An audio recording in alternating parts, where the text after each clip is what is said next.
Hello friends, इस channel पे आप सबका स्वागत है। आज के इस वीडियो में हम डिस्कस करेंगे आयंस पे। आयंस क्या होते हैं, ये कितने टाइप के होते हैं, तो आइए स्टार्ट करते हैं। तो आयंस क्या होते हैं? पॉजिटिवली या नेगेटिवली चार्ज्ड एटम होते हैं। ये ग्रुप ऑफ एटम्स भी हो सकते हैं, ऐसा नहीं कि सिर्फ एटम। इस पर या तो पॉजिटिव चार्ज होता है या फिर नेगेटिव चार्ज होता है। अब ये कैसे डिपेंड करता है कि उस पर पॉजिटिव चार्ज होगा या नेगेटिव चार्ज होगा। तो पहले हम देखते हैं कि आखिर ये बनते कैसे हैं। तो it is formed by the loss और gain of electrons by an atom. मैंने इलेक्ट्रॉन को अंडरकवर किया है ताकि आप ये याद रखें कि आयंस के फॉर्मेशन में सिर्फ और सिर्फ इलेक्ट्रॉन का ही काम होता है। इसका प्रोटॉन या न्यूट्रॉन से कोई लेना देना नहीं होता। इसके एग्जांपल्स आप देख लीजिए, Na+, मैग्नीशियम पे 2+ चार्ज, क्लोरीन से क्लोराइड आयन का बन जाना, ऑक्साइड आयन का बनना। तो आइए इसको हम आगे देखते हैं। फ्रेंड्स, आयन दो टाइप के होते हैं। तो पहला टाइप है इसका कैटायन। कैटायन क्या होता है? A positively charge ion. और कैटायन पे हमेशा पॉजिटिव चार्ज रहेगा। ये कैसे बनता है? तो ये लॉस से बनता है, इलेक्ट्रॉन के लॉस से बनता है। इसको आप कैसे याद रखेंगे? तो अब कैटायन पे पॉजिटिव चार्ज होता है। पॉजिटिव चार्ज आपने कहाँ देखा है? तो पॉजिटिव चार्ज तो हमने एम्बुलेंस पे देखा है या हॉस्पिटल में देखा है। तो कहते हैं ना कि एम्बुलेंस में तो कोई सुखी इंसान जाता नहीं है, तो दुखी इंसान जाता है, उसके पास से कुछ चला गया होगा, हेल्थ का नुकसान हुआ होगा उसका। तो ऐसे ही हम लोग यहाँ पे समझेंगे कि कैटायन के पास से इलेक्ट्रॉन का नुकसान हुआ है, क्योंकि ये लॉस ऑफ इलेक्ट्रॉन से बनता है। एक या फिर एक से ज़्यादा इलेक्ट्रॉन का नुकसान हो सकता है, तो ये लॉस ऑफ इलेक्ट्रॉन से बनता है। इसलिए इस पर कौन सा चार्ज आ जाता है? ये दुखी हो जाता है, इसलिए इस पर पॉजिटिव चार्ज आ जाता है। ये सिर्फ मैंने आपको याद रखने के लिए बताया है। बाकी आपको ये जानना है कि ये कैसे फॉर्म होता है इलेक्ट्रॉन के लॉस से। अब जैसे यहाँ देखिए, ये सोडियम एटम था पहले, और जब इसमें एक इलेक्ट्रॉन का नुकसान हुआ तो ये सोडियम आयन बन गया। ठीक है, तो एक जो कैटायन होता है उसके पास हमेशा ही कम इलेक्ट्रॉन होता है नॉर्मल एटम से।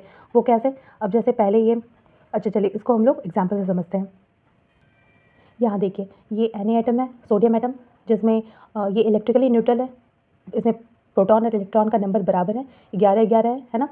तभी तो ये इलेक्ट्रिकली न्यूट्रल होता है। प्रोटॉन मतलब प्लस चार्ज, इलेक्ट्रॉन मतलब माइनस चार्ज। ये तो हम पहले से जानते हैं। तो इसका ओवरऑल चार्ज तो 0 हो गया। लेकिन अब जब ये एक इलेक्ट्रॉन का नुकसान करके Na+ बना, तब इसमें प्रोटॉन कितना हो जाएगा बताइए? वो तो 11 ही रह जाएगा, क्योंकि आयन तो इलेक्ट्रॉन के नुकसान से बनता है। तो प्रोटॉन के नंबर में कोई चेंज कैसे आ जाएगा? और इलेक्ट्रॉन, चूँकि एक इलेक्ट्रॉन के नुकसान के बाद ये Na+ आयन बना है, तो इसमें नंबर ऑफ इलेक्ट्रॉन 10 हो जाएगा। ठीक है, तो इसमें ओवरऑल चार्ज कितना हो जाएगा? 1+। 1+ क्यों? क्योंकि इसमें प्रोटॉन का नंबर इलेक्ट्रॉन के नंबर से ज़्यादा है, इसलिए 1 इलेक्ट्रॉन के नुकसान के बाद ये Na+ बना और इसमें ओवरऑल चार्ज 1+ आया। इसलिए कैटायन पे हमेशा पॉजिटिव चार्ज ही होता है। इसके पीछे यही रीज़न था। आइए अब इसके सेकंड टाइप के बारे में देख लेते हैं, जो कि है एनायन। तो एनायन एक नेगेटिवली चार्ज आयन होता है, जिसमें माइनस चार्ज होता है। नेगेटिवली चार्ज मतलब माइनस चार्ज। तो ये कैसे बनता है? ये गेन ऑफ इलेक्ट्रॉन से बनता है। इसमें गेन हो सकता है एक या एक से ज़्यादा इलेक्ट्रॉन का। ठीक है, जैसे ये था पहले क्लोरीन एटम, जो कि इलेक्ट्रिकली न्यूट्रल है। तो इसमें एक इलेक्ट्रॉन का गेन हुआ तो ये क्लोराइड आयन बन गया, एनायन बन गया। ठीक है, इसको भी हम लोग एक लॉजिक से, अजीब सा लॉजिक से याद रख लेते हैं कि कैटायन में हमने देखा था कि उसके पास इलेक्ट्रॉन का नुकसान हो गया तो बेचारा दुखी हो गया, उसके ऊपर प्लस चार्ज आ गया।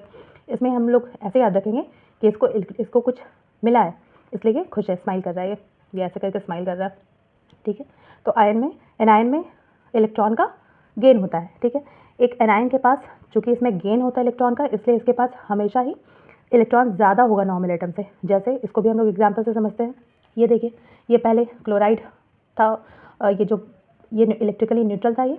ठीक है, तो इसमें प्रोटॉन का नंबर 17 था, इलेक्ट्रॉन का भी नंबर 17 था। ठीक है, ये इलेक्ट्रिकली न्यूट्रल था, इसलिए इसमें प्रोटॉन इलेक्ट्रॉन तो बराबर होते हैं। पर जब इसमें एक इलेक्ट्रॉन का गेन हुआ तो ये क्लोराइड आयन बन गया। अब इसमें ओवरऑल चार्ज कितना होगा? तो प्रोटॉन कितना रह जाएगा? क्या प्रोटॉन के नंबर में कोई चेंज आएगा? नहीं आएगा। तो प्रोटॉन तो 17 ही रह जाएगा, पर इलेक्ट्रॉन कितना हो जाएगा? इसमें तो एक इलेक्ट्रॉन का गेन हुआ है, तो अब ये 17 से बढ़ के 18 हो जाएगा। तो इस तरह से इस पर कितना चार्ज आएगा? 1-, क्योंकि इसमें इलेक्ट्रॉन का नंबर प्रोटॉन के नंबर से ज़्यादा है, इसलिए स्माइल कर रहा है एक इलेक्ट्रॉन लेके। तो इस तरह से हम लोग इसको याद रखेंगे। आइए इस पर बेस्ड कुछ क्वेश्चन देखते हैं। आपके सामने 2 स्टेटमेंट दिए हुए हैं, आइए इसमें ट्रू और फॉल्स बताइए। A sodium ion has positive charge because it has more protons than a normal atom. More protons than a normal atom, पर प्रोटॉन के नंबर में तो हमने पढ़ा था कि कोई चेंज ही नहीं आता, तो ये स्टेटमेंट तो फॉल्स हो जाएगा। अब ये दूसरा स्टेटमेंट देखते हैं। A chloride ion has negative charge because it has more electron than a neutral atom.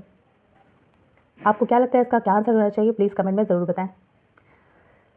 Thank you so much. I hope आपने इस वीडियो से कुछ ना कुछ सीखा होगा। मिलते हैं अगले वीडियो में। Till then keep learning.